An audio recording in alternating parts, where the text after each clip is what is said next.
Have you ever agreed to something small and somehow ended up saying yes to something much bigger? Maybe it was just a quick favor, or a tiny purchase, or a harmless commitment. And before you knew it, you were locked in. That's not coincidence, it's psychology at work. Today, we are uncovering two powerful persuasion tactics that quietly shape your decisions: the foot in the door and the lowball technique. And once you see them, you won't unsee them again. Imagine you're walking through a mall food court.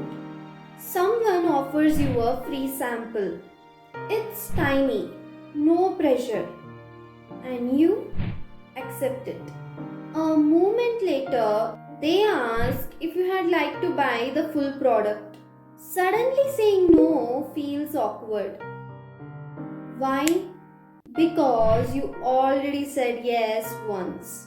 This is called as the foot in the door technique, a persuasion strategy where someone asks for something small, easy commitment at first and then follows up with a larger request.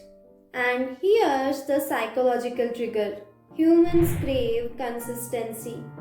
Once we take a stand, even a tiny one, we feel internal pressure to behave in ways that match that earlier decision. Saying no afterward can feel like contradicting ourselves. Research has repeatedly shown that people are far more likely to agree to a bigger request after complying to a smaller one first. Think about everyday life. A friend asks you to borrow notes from one lecture. You agree. No big deal. Later, they ask for all the semester notes. Refusing now feels inconsistent. So now you go along with it. Not because you were forced, but because your brain wants your actions to line up with your early choices. That's commitment quietly steering your behavior. Now let's turn to something sneakier. Imagine you're buying a car. The salesperson offers you an amazing deal. You are excited, so you commit. Then suddenly, sorry sir, the manager can't approve that price. The deal changes. It's worse, right? Logically, you should walk away, but many people don't. This is the low ball technique, where an attractive offer secures your initial commitment, and only after that are the terms changed. If that's the case, why do people still agree? Because once we have publicly committed, especially after mentally celebrating the decision, backing out feels uncomfortable. We have already pictured ourselves going through with it. A fascinating study demonstrated this perfectly. Students were asked to donate to a scholarship fund with the promise of a free smoothie.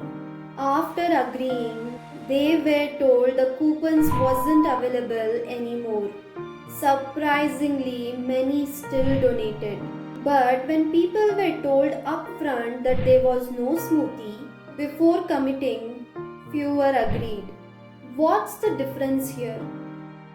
The initial commitment. Once people say yes, they feel compelled to stay aligned with that decision, even when the incentive disappears. That's the power of psychological consistency. Here's the big takeaway: these tactics don't force you, they guide you, using your own desire to stay consistent. And consistency is usually a strength, but when unnoticed, it can steer decisions which you didn't fully intend to make. So, next time you say yes to something small, pause. Ask yourself, am I choosing this or just following my past commitment? Awareness doesn't make you cynical, it makes you intentional. And that's that's where the real control lives. Thank you for watching. I hope this gave you a fresh look at how psychology shows up in everyday life. If you enjoy learning practical psychology that you can actually use, or you're curious to explore the hidden patterns behind the human behavior, make sure you subscribe to the channel. There's a lot more coming that will help you think smarter, notice more, and make better decisions in your real life. See you in my next video.